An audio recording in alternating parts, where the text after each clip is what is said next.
If the color scheme being used here has got you wondering where exactly did I get this integral from, then you guessed right, I got this from the hub. And by that I mean the stack, which is equivalent to the hub for mathematicians, but that's a different story.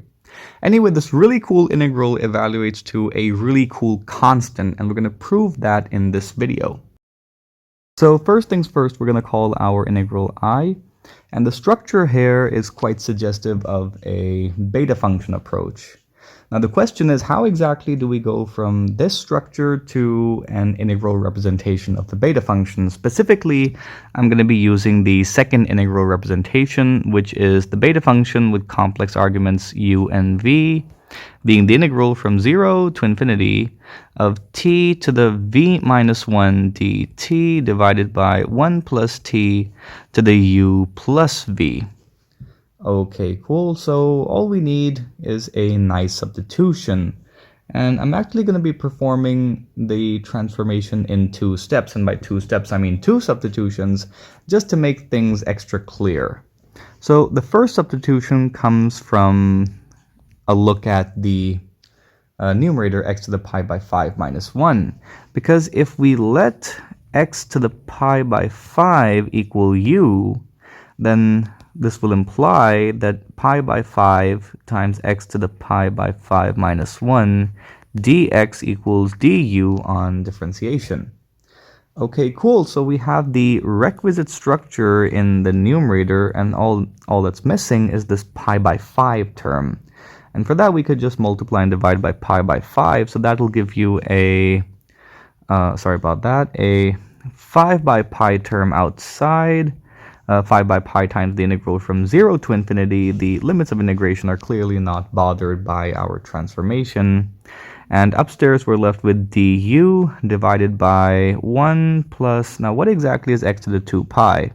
Well, x is just u to the 5 by pi, right? So raising x to the 2 pith exponent will cancel out the pi's, and you're left with u to the 5 times 2, which is u to the 10. And okay, this is now your integral I in the u world.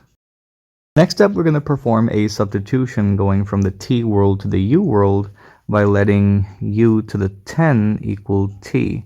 Now this implies that u equals t to the 1 by 10, which further implies that du equals 1 by 10 times t to the negative 9 by 10 dt. Okay, cool. So that means finally our integral I equals the integral still from 0 to infinity, because our limits of integration are not bothered by the transformation again. So we have the integral from 0 to infinity, and wait, it was being multiplied by this 5 by pi term, and you now have introduced a 1 by 10 as well. So 5 by pi times 1 by 10 times this integral of dt, no wait, it's not just dt, it's t to the negative 9 by 10 dt divided by 1 plus t.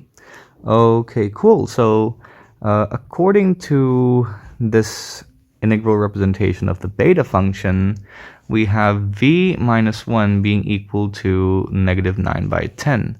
And this implies that v equals 1 by 10. And using the denominators, we see that u plus v equals 1, which implies that u equals 1 minus 1 by 10. Okay, cool. So that means our integral I is 1 by 2 pi times the beta function evaluated at 1 minus 1 by 10 and 1 by 10. And now to invoke the relationship between the beta function and the gamma function, which is pretty much the only reason we ever summoned the beta function in the first place.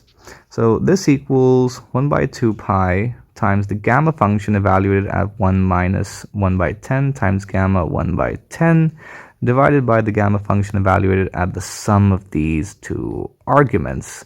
And the 1 by 10s cancel out quite nicely downstairs, and you're left with gamma 1, which is just 1, and that is a horrible hook for the gamma function.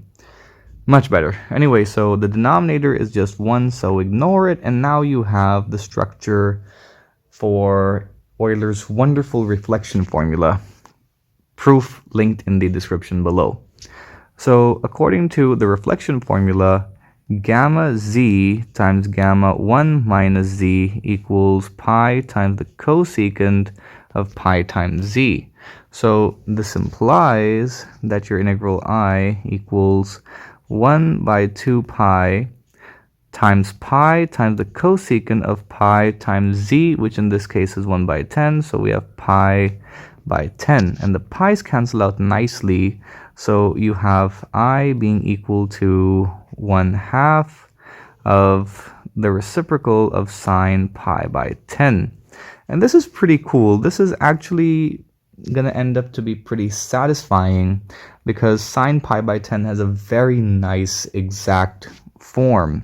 So sine pi by 10 actually equals the square root of 5 minus 1 divided by 4. And if you multiply and divide by square root 5 plus 1, then upstairs you're left with square root 5 squared, which is 5 minus 1 divided by 4 times the square root of 5. That's a horrible square root once again. Square root 5 plus 1, much better.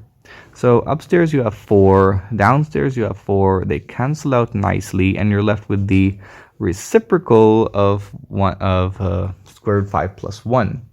And if you just multiply and divide by 2, you realize that what you have here is the reciprocal of the golden ratio. So this implies that sine pi by 10 equals 1/2 of the reciprocal of the golden ratio, or just 1 by 2 phi, which is pretty awesome, to be honest. This is absolutely amazing. So looking back at our target integral, this implies that the integral from 0 to infinity of x to the pi by 5 minus 1 divided by 1 plus x to the 2 pi dx equals 1/2 times the reciprocal of 1/2 times the reciprocal of the golden ratio. So 1/2s cancel out. You're left with the reciprocal of the golden ratio, which is the golden ratio. And wow, this is absolutely amazing. I hope you enjoyed the video. Be sure to like and subscribe. Thank you. See you next time.